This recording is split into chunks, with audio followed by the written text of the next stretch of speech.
Hello, and welcome to Silver Fox Tales on Living Fully and Well. I'm Ani Crane, and I'm the Silver Fox, also the Queen of Fun. And I'm so excited because my friends tell me my life is so glorious, I should bottle it and share it with everyone. Instead of selling it, I'm telling it. I'm telling all my secrets today. I've already had 3 lifetimes: mother, teacher, psychic. I'm an author of 2 books and a play, and I have a degree in communication and a wealth of experience to draw from. And as the Queen of Fun, I always advocate have fun, whatever you do. That's my number 1 rule. My number 2 rule for living fully and well is express yourself. Do your art. Everyone has a talent. Just do it. Number 3, to stay young at heart, move it. Walk, run, dance, swim, bike, whatever it is, move, and that'll keep you young at heart in every way. Number 4, peace of mind. Stay in the now. Don't dwell in the past or worry about the future. Stay in the now. Practice silence, because in silence, silence speaks to you, and that's where you get your best inspiration. Meditate. Meditation is good for the soul. And interestingly enough, there's another one that I forgot accidentally on purpose. Eat well. Delicious, nutritious, and healing foods. I haven't quite mastered that yet, so I'm still working on it, but I'll pass that tip along anyway. I'm going to have guest artists of all kinds to chat about living fully and well, how to do it, how they do it. Today, I'm so excited because my special guest is Krista Fairbrother. She is an expert in aqua exercises, and she just written a book called Water Yoga, A Teacher's Guide, which will be released in July 2020. Krista is my aqua yoga instructor. I've known her 5 years plus. We've become friends. She is an expert in all things aqua. I've been working with her, as I say, for 5 years plus, as water is my element. I'm a Pisces.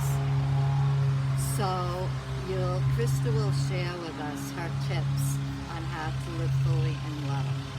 So please welcome Krista. Thank you. Hello. Hello. It's a pleasure to have you. Thank you. It's such a lovely day to do this. Isn't Thank it? you for having me. The weather has agreed. It is December in Florida. This is why people come to That's see why us. we live here, isn't Yes. it? Well, I have a lot of questions for you Okay. because aqua yoga is a unique kind of niche It is definitely. that is becoming more mainstream. Hopefully. And I wanted to ask you, who introduced you to aqua yoga? Yes. So when I went to yoga teacher training, I had a diagnosis of one kind of arthritis. During that training, I received a different diagnosis, and it really solidified my desire to work with people who live with arthritis and help them manage their disease through yoga. So I immediately went to yoga for arthritis teacher training. They have that such a thing. And there I met a woman who was also a yoga teacher in Florida, who had a weekly wine and yoga nights with the ladies at the pool. And I was like, oh my God, why have I never heard of this? So I instantly went home and signed up to do aqua yoga teacher training and have been doing it ever since. And that's how I really have come to bring it full circle back into helping people with arthritis through the yoga and the wine. Yes, I'm sure you brought it far since you originally were in it. Where were you in your life when that happened? Where were you living? I was living here in Gulfport, and as I mentioned, changing this diagnosis was kind of a big catalyst. So I had a diagnosis of one kind of arthritis. I got a different diagnosis that meant I had 4 more kinds. So I have the full potpourri of arthritis, and it was really influential for me in this journey in aqua yoga, and really solidified what I thought yoga could do for myself and what I had to offer others with respect to yoga. I see that. And so I guess that's why you committed to Yoga for Life. Yes, definitely yoga for life. And this year basically marks 30 years since I've been doing yoga. Wow. So yeah, it can definitely be something you can do your entire life, and it should serve you wherever you are in your journey. Exactly. And how has it changed your life? That is a great question, because as I mentioned, I've done yoga so long, it has definitely been different things for me in different periods of my life. It has been, when I first started, very much a physical practice. As I became more involved in the fact that I have this chronic health problem and I have to deal with that, it became much more of a self-management tool. Obviously, it's now what I do for a living. I'm really passionate about helping other people, and for me, it's really just, it's come around to be a gift to myself and my community rather than just exercise. Yes. And when we spoke before, I asked you what has it given you, and you said your passion. Yes, it is definitely a passion of mine. It's helped me so much, and I find it just so infinitely variable, and there's so much to offer others. Yes. Do you influence your family members with it? Or are they... I have 2 teenage boys. Teenage boys are very hard to influence about Right. anything. Yeah. So, so really tough. We have a modest backyard pool, which has been probably my biggest blessing during COVID. I cannot imagine going through COVID without that pool, because when they do their thing, it's like, hey, go outside, get in the pool. And so we have done a lot of family aqua aerobics, family aqua yoga, and they both do swim team, because I'm such a proponent of you gotta get in the water. Yeah. Yeah. Oh, that's great. A family that swims together stays Hopefully, together. I'm still working on my husband. He's the hardest sell. How has this made you a different person? I think yoga in general, and this speaks to what yoga has to offer, because aqua yoga is basically just yoga in the water, and so it's that water element that really changes the yoga, but it's still at its base is very much yoga. And so in my journey with yoga, as I have really worked on developing more self-compassion for myself, and when I have more self-compassion for myself, I can be more compassionate with others, and so that's been a big part of my That's how journey. it works. Yeah, that's great. Well, I wanted to talk to you about aqua yoga for seniors, which I'm a senior. I'm the Silver Fox, and it seems to attract seniors. Can you talk about that? Yes. So many aquatics classes have a lot of seniors, partly because of when they're held. They're often during the day, on weekdays, because that's when pools are open. Myself personally, I tend to work with seniors because, as I've talked a lot about my arthritis, osteoarthritis, which is generally considered the arthritis of aging, the what we think of as the wear and tear, we use the joint too much, Yeah.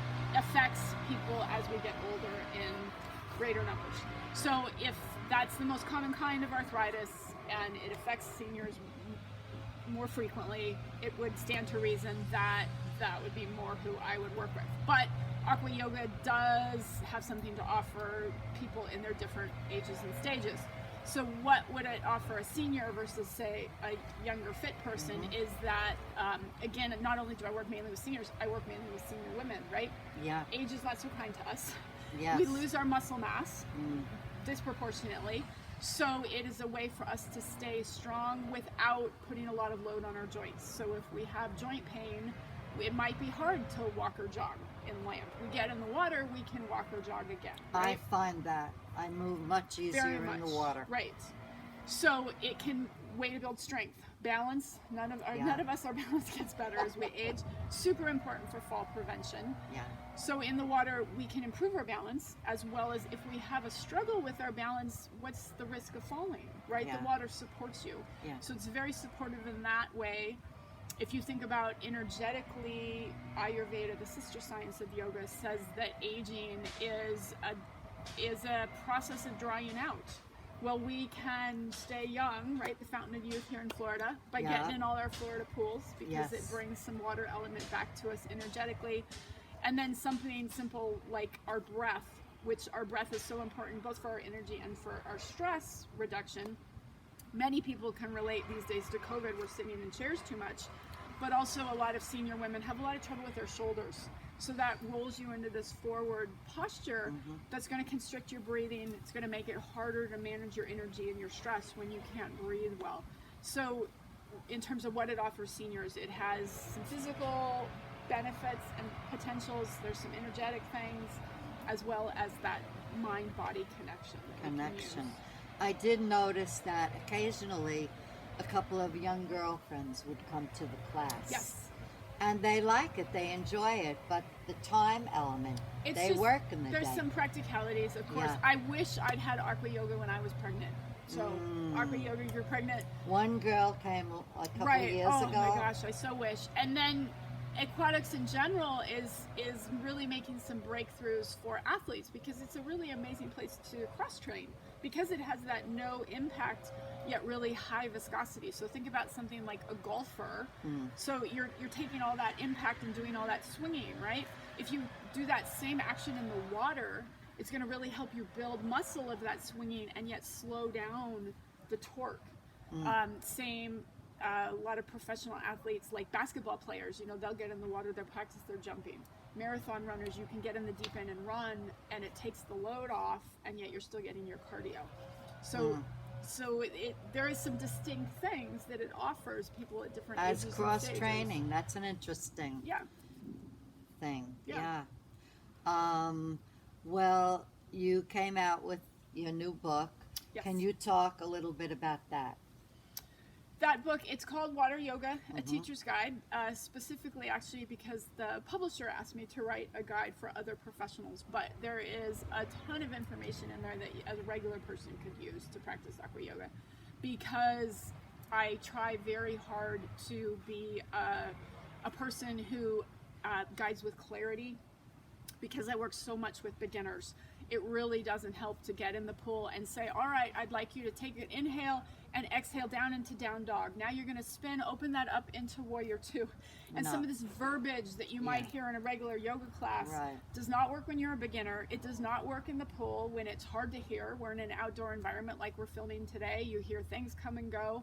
It is a large So place. with your 30 years of experience, you've, through trial and error, found out what works. Right. So it's very much geared towards communicating effectively. So if you're a teacher, you need those effective communication tips. But if you're a regular person, it's like, well, that's just giving me good directions for how to use it. So it can really, it's a very comprehensive guide. We have had a few books about aqua yoga, but they've been not something that somebody can sort the of layman. run Yeah. with, so to speak. Yeah. And this is very much, hey, if you're a teacher, you're here. And if you're a lay person, it can really give you a lot of solid information. It's very comprehensive. Now, how was, I observed you through the process of writing it. Yes. You were still teaching, you still had your family responsibilities. Talk about that a little bit, the process of writing a book with a deadline. And I believe you were ahead of the deadline. Am I correct? I did actually, yes. Because coming back to that idea of self-compassion for myself, the publisher was like, well, when can you deliver? And I purposefully padded a couple weeks, because this is also something I've learned having a chronic disease is you just never know. You might have a week where when you'll have an episode. and then you're just out, and what'll happen? Or if my kids were going to get sick, Yeah. or I'm writing this book during COVID, right? If one of us were to get that, right? What is that going to mean? So obviously I am very responsible. I meet deadlines, so I know that I have to meet that deadline. So I did try to stretch it a little bit. That's how I managed to get it done in advance. But it was very much a use your downtime. If you talk about this idea of, well, what is it to be a creative? Well, as you've expressed your journey in your life, and you had these very much stages, is that might mean I literally was writing when I was taking my kids to swim team, or I'm driving along and I have a thought and I whip out the phone at a stop light and, you know, one phrase that'll help me remember something. Yeah. And then very much work on the, okay, what can I write today? It doesn't matter if it's part 5 and I'm supposed to be working on part 1. I have good ideas for part 5 and I've got an hour, so I just need to work on what I can. Yeah. And so just different time management techniques and fitting in when you can. Trying to be a creative person who's working with what they got. That's very helpful, yeah. People, I don't think they would think of a process like that. They would, well, I have to sit down at a certain time and write. And that's not, doesn't apply to your life. For a lot of working professionals and parents, no, that's not, you just got to work with what you got. So writing a book is not running away to a retreat and having the perfect cup of tea. And the perfect darn it. Yeah, just to kind of burst that bubble. If I could do that every day, maybe I would have written more books. But no, I got to work with what I got. Yeah. Well, you did write 2 other books, and they were self-published. Yes. So what was the difference in self-publishing and working with a publisher? Because many people, they hesitate with the self-publishing. It's more legitimate when you're published. Yeah. What are your thoughts? I think it's, for me, it's a lot about reach. So because, okay, so I'm doing aqua yoga. It's a very niche thing. By working with a publisher who distributes internationally, I will be able to reach a lot more people in Australia, for example, than I can on my own. Excellent. Right? Yeah. I can reach more people in the UK. The book is right now only available in English, you know, so I'm speaking to English-speaking countries. So it just allows me to reach more people. So the people I have already connected with are, of course, very interested in the book. Yes. But that's just a small slice of the world. There's so many more people out there who could benefit. I'd love to see, you know, we have, I think I have the statistic is we have up to 10 million pools in the country. Just imagine if you could get aqua yoga once in each one of those pools, how many people would be impacted, you know? Yeah. So going... Make it accessible. Right. So just in my particular case, a traditional publisher is just offering a lot more reach. And that's for an author saying, oh, well, for me it's about the money. Then for those people, sometimes self-publishing, you will make more money. And that it makes it a very... Really? Well, it depends. Depending how you promote. Depending on how you promote. You know, if you're going to... The average book doesn't sell more than 5,000 copies. If you can sell 5,000 copies at your own funds compared to what the publisher's going to take, you might make more money self-publishing. Yeah. But in my case, the advantage to going with a publisher is I'm just going to reach a lot more people. And what I'm doing is going to get more widely distributed, which at this stage in my life, that's really what I'm looking for. What you're looking for. Yeah. Well, I'll speak to my own book. How I Arrived Here is about my journey. I self-published it. And, you know, it did the traditional number of books. And it could go more if I want to put in the energy to promote it. That's I'm true. satisfied. Thank you. Yes. And then my friend and I collaborated on How to Be Happy in Times of Stress, also self-published with Barnes & Noble. Yes. So it's accessible on their website. So that's what I'm doing for now. And then the play, that was a good collaboration. I'll do a little commercial here. Commercial. I wrote this play, Act 3, about 3 savvy seniors. And it's a musical review. I don't write music. I do write lyrics. I'm a lyricist. So I had to collaborate with someone who wrote the music. And that was like a wonderful collaboration. As I said, whatever you do, have fun. Right. That's my motto. So that gets me going. So, I did want to ask you, do you have any thoughts of doing a book on tape of your book? That's a great question. So going with a traditional publisher, that's up to them. So it will be available digitally through the publisher, which is another, to me, really great feature is Barnes & Noble and Amazon. If you're doing the self-publishing route, it can be a lot of work on you to get the book formatted correctly, to work with their formats. I had to work with someone to format it. Exactly. Before it went into Amazon. Exactly.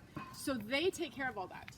So it yeah. will be available digitally, which again, there's a lot of interest in aquatics in other countries, so it allows Yeah. me to reach more people. International. Yes, and are they going to turn it into an audiobook? I don't know. The beauty of audiobooks in a pool environment is it's very safe, right? You're not going to get your pages wet. You Right. just set your phone by the side of the pool and it'll talk to you. It's practical. Very practical. But I don't know what process they go through to make the decisions about, how that might happen. So that's a ongoing conversation we'll continue to have. Any other thoughts you might like to add to the conversation? I think the 5 points that you started with for a life well lived transfer to an aquatic environment perfectly. So Have fun, Have move, move. express yourself creatively. yes. But And- not and the- eating. Well, so That you don't damn take glass. No, you don't take glass, and you don't take food to the pool. But you do set it poolside for when you're done, Yes. and a snack. a snack. And one of the very first principles in yoga is ahimsa, which is non-harming. And so, really, what that comes down to is okay. So, a non-harming diet for yourself, for the planet, for your Yes. friends and family. It Yes. allows room to make it right for you and still be in the how to live well category. Right. And one thing I loved about your class was that you do a water meditation at the end of every class. I just love that. Yes. It's so peaceful. Yes. It just recharges you. It's beautiful. It's a beautiful thing. It's Yeah. a beautiful thing, yes. Because we started at the Y indoors Yes. before Yes. the pandemic. Yes. And there's a weather element in terms of, Outdoors. so you're mentioning the Y. A lot of people catching this will probably be like, oh yeah, that's where I go to the pool because it's winter and it's the only pool they have, access to. So depending on what's available to you, it might change the practice. So you need a little bit of warmer weather and warmer water to get a nice meditation, because nobody meditates well when they're shivering. Yeah, it was hard today for me. It was a little Little cold. breezy. Yeah, breezy. Yeah, Yeah. yeah. I mean, the temperature wasn't that cold, the breeze. Yes. Here we go. So for the last segment, I mentioned I'm psychic. So I will invite all of my guests to pick a card to see what the cards have to tell them. Okay.